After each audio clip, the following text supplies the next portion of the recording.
Welcome to టీ10 news. 3 రోజుల పర్యటనలో భాగంగా లోక్సభలో ప్రతిపక్ష నేత రాహుల్ గాంధీ అమెరికాలో పర్యటిస్తూ వరుసగా వివిధ సభల్లో ఆయన పాల్గొని ప్రసంగిస్తున్నారు. ఈ క్రమంలో ప్రఖ్యాత జార్జ్ టౌన్ విశ్వవిద్యాలయంలోని విద్యార్థులతో మంగళవారం రాహుల్ గాంధీ సమావేశమయ్యారు. ఈ సందర్భంగా రాహుల్ గాంధీ మాట్లాడుతూ భారతీయ జనతా పార్టీతో పాటు దాని అనుబంధ సంస్థ రాష్ట్రీయ స్వయం సేవక్ సంఘ్ పై ఆరోపణలు గుప్పించారు. ఇటీవల జరిగిన సార్వత్రిక ఎన్నికల వేళ బీజేపీ, ఆర్ఎస్ఎస్ వ్యవహరించిన తీరును ఈ సందర్భంగా ఆయన ఎండగట్టారు. ఈ ఎన్నికలకు ముందు విద్యా విధానం, మీడియా, దర్యాప్తు సంస్థలను ఈ రెండు ఎలా తమ ఆధీనంలోకి తీసుకుందో రాహుల్ గాంధీ వివరించారు. ఇక ఇదే విషయాన్ని తాము ఎన్నికల ముందు ప్రజలకు చెప్పాము, కానీ నాడు ప్రజలకు ఈ విషయం మాత్రం అర్థం కాలేదన్నారు. అంతేకాదు రాజ్యాంగం చదవాలంటూ నాడు బీజేపీ నేతలు తమకు సూచించారని తెలిపారు.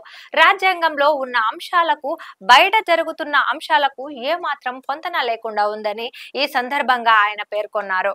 ఇటీవల జరిగిన సార్వత్రిక ఎన్నికలు స్వేచ్ఛగా, నిష్పక్షపాతంగా జరగలేదు.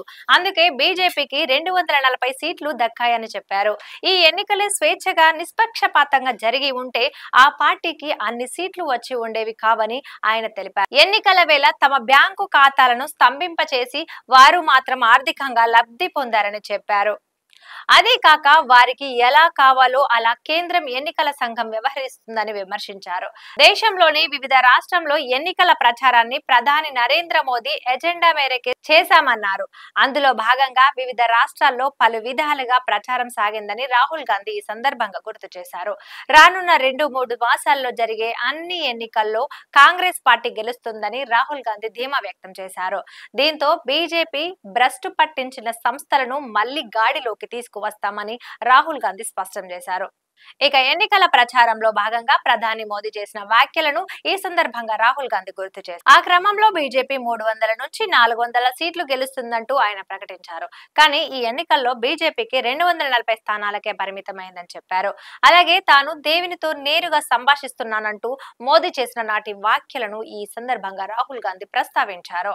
మోదీ మానసిక పరిస్థితిపై రాహుల్ కీలక వ్యాఖ్యలు చేశారు. అయితే ప్రధాని మోదీ అంటే తనకు కోపం లేదన్నారు. కానీ ఆయన చేసే దృక్కోణంపైనే తన ఆగ్రహం అంతా అని రాహుల్ గాంధీ ఈ సందర్భంగా స్పష్టం చేశారు. ఇది ఇవాల్టి న్యూస్. చూస్తూనే ఉండండి టీ10.